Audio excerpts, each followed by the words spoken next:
Hey AI, let's go. Look at this. This is all the insane AI products that were released in the last year. There's like 1,000 of them. China's DeepSeek AI blew up online. People literally got married Yeah, to chatbots. Elon Musk yeah, launched an AI so cyberpsychosis, chaotic that it had to be shut down after declaring itself Mecha Mecha Hitler. There Hitler. was a mass exodus of OpenAI engineers, layoffs everywhere. Then we had Trump trying to help America take over the world with AI. The huge manifesto on how we were going to beat China in the AI Cold War. That's not stressful. Not stressful. But then AI also did so much good. Inference dropped from dollars to fractions of a cent. AI just got cheaper, faster, local, and boring, but in the best way possible. I took all of that, every headline, every release, the good and the bad, and I pulled out the 10 AI advancements you actually need to understand this entire year. And number 6 will change how you think about AI. Number 10. This is what I call the Classic small top 10 list quote. That's model so crazy. renaissance. This was the year bigger is better quietly died. Not 100% sure, but Instead of everyone racing to build massive models that cost a lot of money to run, teams started asking a very different question. What's the smallest model that actually gets the job done? Suddenly, 3 this is because they were losing so much fucking money, of to course. 15 billion But they're still going parameter for models were jeez. They're still going for the race to the biggest model because they know that the more compute, the better it is. But it's machine learning or algorithms. It's not AI. Okay. that actually gets the job done. Suddenly, 3 to 15 billion parameter models were everywhere. They were cheaper, faster, easier to deploy. They didn't need crazy infrastructure to run. They could run locally on your laptop, and they were far more manageable. So most of the AI companies started going all in. Google focused the hardest on SLMs, such as Gemma. Meta pushed smaller Llama models. Microsoft released 5.4. And Apple doubled down on local models inside iOS. And when you put all of that together, it changed everything. AI got cheaper to run, faster to respond, easier to deploy, and safer for your data privacy because you could keep everything locally instead of on the cloud. One of the biggest lessons of the year for me was realizing that all the hype around huge new models doesn't actually show us how good the AI was in practice. Number 9. AI companions crossed a really concerning line this year because people began forming really strong emotional attachments. A lot of people began falling in love with their chatbots or Cyberpsychosis. relying on them for mental health support they were never designed to give. And in some cases, they went They weren't designed to give, but they're pushing this. They're actually pushing this type of interaction with the platform. very wrong. There were documented cases involving teenagers hurting themselves, divorces, even violent incidents. People started calling it AI psychosis. But the whole phenomenon Nah, man, cyber psychosis. It sounds better. AI psychosis. It's not even AI. made me realize something really interesting. That these tools are being marketed like friends and therapists by AI companies Yeah, they are now, which is pretty freaking disgusting. to the general public without explaining that this is not how you should use AI. They're more focused on sales and user conversions rather than ethical deployment. When I Well, this is actually keeping users on the platform. It keeps the engagement very high.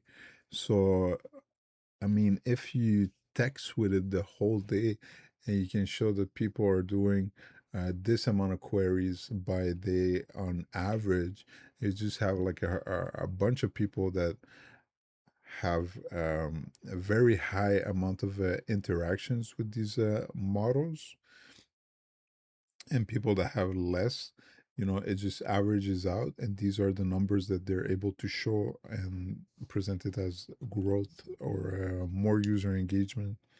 started hearing of the first cases of AI psychosis, I thought it was crazy, it was weak people that just didn't understand AI. That was my first thought. But the more I thought about it, the more Yo, Eddie Burback almost went insane. I realized that this tech is actually designed for this exact use case, in the sense that it is designed to make you happy and give you the answers exactly how you want to hear them. So when you understand how LLMs work, it's actually not that surprising that AI psychosis is a thing. Number 8, AI saw insane chip progress. No, I'm not talking about potato chips. Had to. No one really talks about how important chips are to the AI race, but hardware matters more than most people realize this year. And 2 companies in particular were really impressive on that front: Broadcom and NVIDIA. NVIDIA doubled down with its Hopper and Blackwell architecture chips like H100, H200, and the new B200, all optimized for large-scale inference and agentic workloads. At the same time, Broadcom moved hard into custom AI infrastructure, building specialized accelerators and ultra-fast networking like Tomahawk Ultra and Thor Ultra, designed to move massive amounts of data between AI systems without bottlenecks. Well, we saw the bottleneck is mainly the last 2 centimeters, and this might be fixed with photo chips, photo sensor chips that we saw with the Anastasia.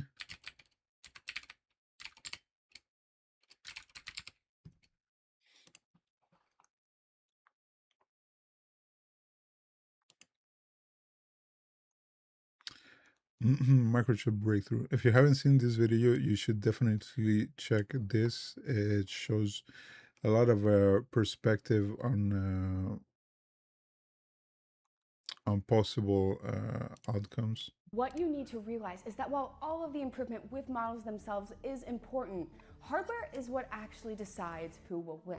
Now, number 7 has to do with the buzzword of the year, AI agents. I really hate this word because it was just corporate fluff. But IBM was one of the few companies that actually shipped something that proved AI agents could work, and a lot of people really don't know about it. With Granite 4.0 and Watson X, IBM didn't try to make agents flashy. They made them really boring, actually. Governed, audible, predictable, but that's exactly why it mattered. These were agents you could actually put into production with traceability, guardrails, clear roles, and a lot of Guardrails that can be circumvented, such as Grok, CSAM picture production. people don't realize how much real work IBM did here, but it's important because this is one of the first clear examples of agentic AI moving out of demos and into production. And it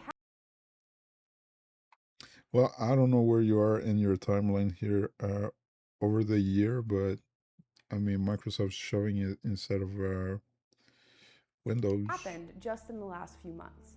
Number 6, the industry stopped believing its own press releases. In other words, the AI hype cycle finally broke. Not really. I'm sorry. It's not broken. Hallelujah. After nonstop promises of revolutionary models and breakthrough demos, 2025 was I mean, you just talked about breakthrough chips. The hype is not died down, and especially now considering that they're effectively drying the personal computer market for their projects. Everybody's going to be looking to see uh, what kind of products they ship out. So I don't think the hype is going to be died down. Look at this infinite learning. DeepSeek just crushed big tech. So there's a lot going on right now. the year, people started asking harder questions. Does this actually work? And a lot of the flashiest releases didn't hold up under that scrutiny, so companies started crashing left and right. This was actually really fantastic news because the hype breaking was a necessary correction that the industry needed. It's what led to some of the most important breakthroughs this year. I mean, there's no correction. If there was a correction on these companies, there would be instant recession because they're actually they're the 7 companies that are propping up the American economy right now. So if they get a real correction, it's going to impact everybody. Including one we'll get to in a few minutes. Before we keep going, I know how easy it is to skip past sponsor moments, but please take a breath with me for a second. The only reason I get to make these deep dives into AI every week is because of partners like Brilliant, and honestly, their platform has been one of the few ways I've been able to keep up with my learning with how fast the AI world is moving. Brilliant makes interactive courses in math, computer science, and AI that actually teaches you how things work, not just how to use them. Whenever I want to tighten my thinking around AI infrastructure or refresh my intuition around Python, math, or statistics, I turn to Brilliant. Their lessons are built around the same type of reasoning that goes into designing or evaluating an AI system. When I talk about things like bias correction, model weighting, or multi-agent coordination, these are the underlying concepts Brilliant helps people think through interactively. That's why I love their approach. It mirrors the way I teach complex systems. So if you want to sharpen how you think and not just memorize, Brilliant is honestly one of the best places to do it besides this channel. Please check out the link in my bio or scan the QR code on the screen. You can start for free and even get 20% off an annual premium subscription. Number 5. After that hype cycle broke, something interesting happened. Companies stopped chasing the flashiest models and started looking for AI they could actually rely on. And that's where Anthropic pulled ahead and won the AI enterprise market. Anthropic focused on the really unglamorous stuff.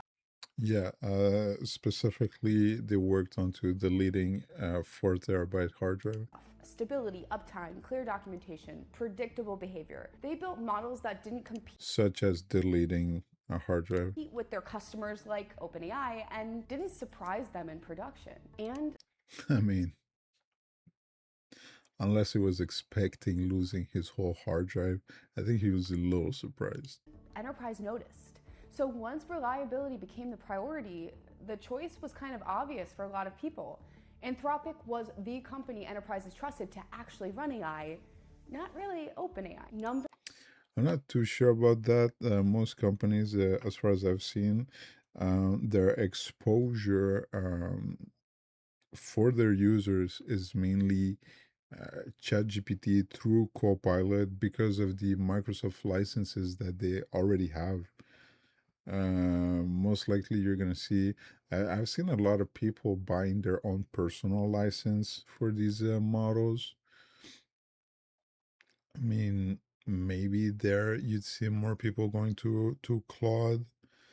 No, I don't know. It's all the same. Number 4, OpenAI had a really rough year, and that matters because for a long time, OpenAI was the AI company everyone wanted to be. But this year, a lot of things started to wobble for them. Releases like GPT-5 looked really impressive on paper, but felt literally unbearable to use that it made me cancel my ChatGPT subscriptions. They kept I mean, you have to define what unbearable use means.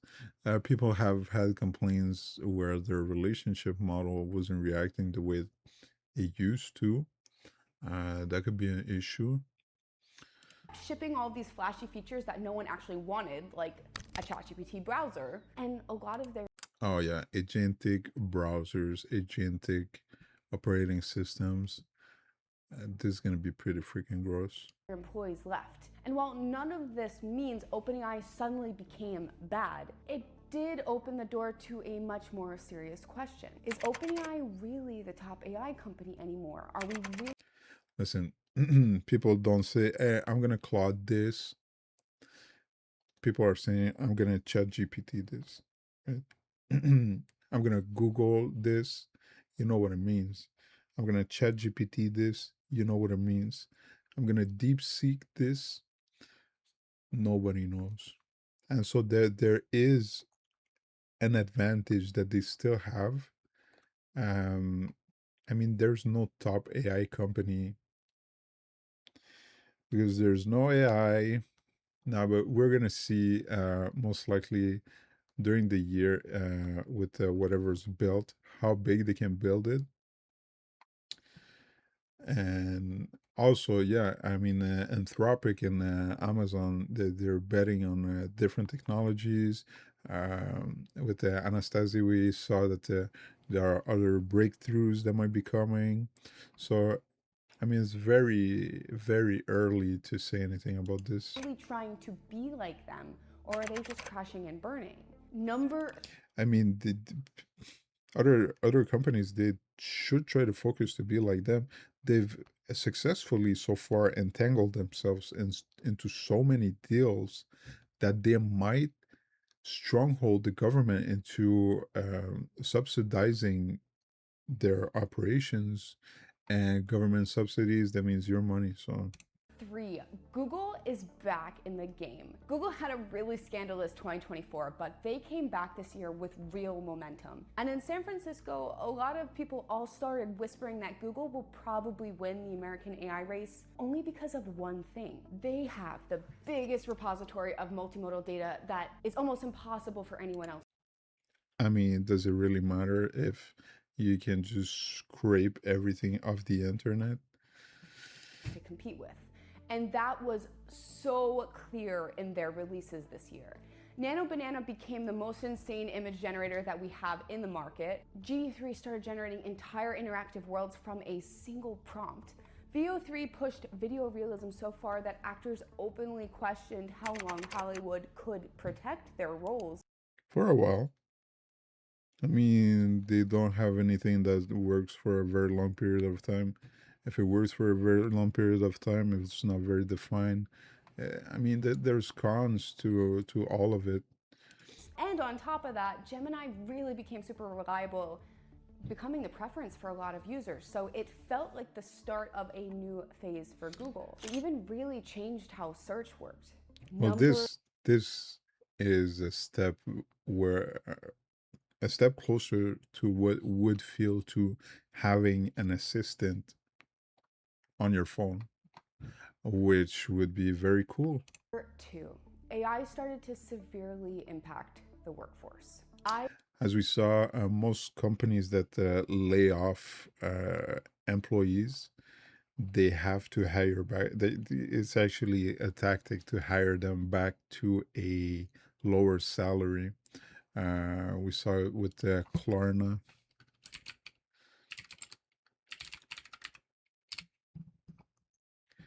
Klarna reverses AI push, says customers prefer human interactions most likely. And so, yeah, replace 700 workers. So I strongly believe the 9 to 5 dream is starting to die. Every week there were headlines about layoffs 9 and to 5 companies dream. insisting it wasn't because of AI. The official data that was given by the government said nothing unusual was happening, but if you talked to actual people on the ground, your friends, your family, it felt really different than what the government was telling us. At least for me, it feels like no one could get a job. A lot of talented people are laid off, and That's true. researchers at Stanford University even pointed out that layoffs started declining right as AI tools became widely available, suggesting companies intentionally reorganized around AI.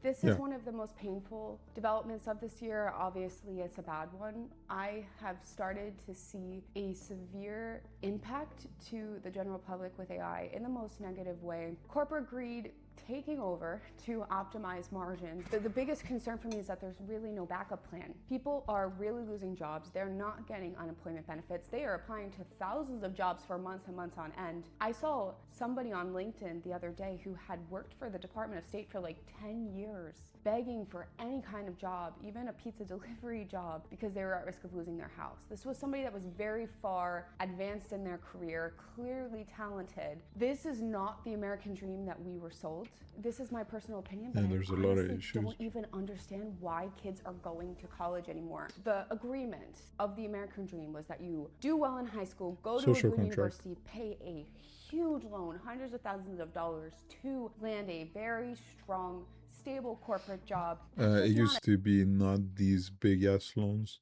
This is all by design. a thing anymore. I know people that are graduating that are multiple years later still living with their parents. So the job displacement of AI is a very big It's not just AI though. It's not just AI. concern of mine. And UBI, which is what everyone always talks about, is not the answer, I don't. Well, it would be the answer, but it's unrealistic to believe that this is gonna happen. I mean, you would need to dissolve most of the government. That's not gonna happen. think. At the very least, it's going to permanently widen the poverty gap, and I don't like that either. So, what do you think about AI's displacement of the workforce? I would really like to know what your opinion is. Do you think we're going to recover from this? Do you think this is permanent and governments need to step in, and are they already too? Man, it depends what you mean. It depends what you mean. If you have government subsidies to build these new data centers, you're gonna have a whole bunch of headlines saying that, oh, there's been this many job creation, but it's just during the construction. Afterwards, there's no need for all these people. I don't know. This is a very weird situation. Late doing so. And the number one AI advancement of the year, Donald Trump, please don't come for my head, China changed the game. If there was one release that reshaped the global AI landscape this year, it was DeepSeek. For a long time in the West, the assumption was that China was behind, or at best, copying, and DeepSeek completely blew that story up. They showed that you could hit frontier level reasoning without trillion-dollar training runs using a reinforcement learning first approach that directly challenged how Silicon Valley builds models. Now, at first, people accused DeepSeek of distilling from ChatGPT, which was super scandalous, but distillation is actually kind of common and a legitimate training technique across the industry. Then more details did come out that the training cost numbers were likely exaggerated, but between the performance, the reliability, and the speed of iteration, the impact was undeniable, and it really started to escalate quickly. Companies even like Alibaba pushed their Qwen models at an aggressive pace, forcing Western labs to really confront the reality that China now has multiple frontier-level contenders. Western labs were forced to Well, it mostly showed that the investments into these data centers and models most likely is not worth it. That's why people are getting cold feet. We got Blue Owl investment that pulled back about $10 billion from Oracle investment round, not round, but they were going to partner with Oracle for the data center, the largest partner. So this is pretty interesting. rethink their training strategies, and the US government went really aggressive on the defensive, rolling out an AI action plan to make sure the US doesn't lose its lead. Regulators started clearing barriers to development, sometimes even at the expense of personal freedoms and blocking state laws, but despite all of the geopolitical anxiety, teams started to quietly use these models anyway. DeepSeek, Kimi, Alibaba, they were all that good. And that's what makes this moment so important. We can't be so naive to believe this is a single country race anymore. It no longer makes sense. And of course, there are concerns with data privacy and using Chinese models, but at the end of the day, a lot of people really care about cost and efficiency. And I mean, China has their 2030 AGI as well.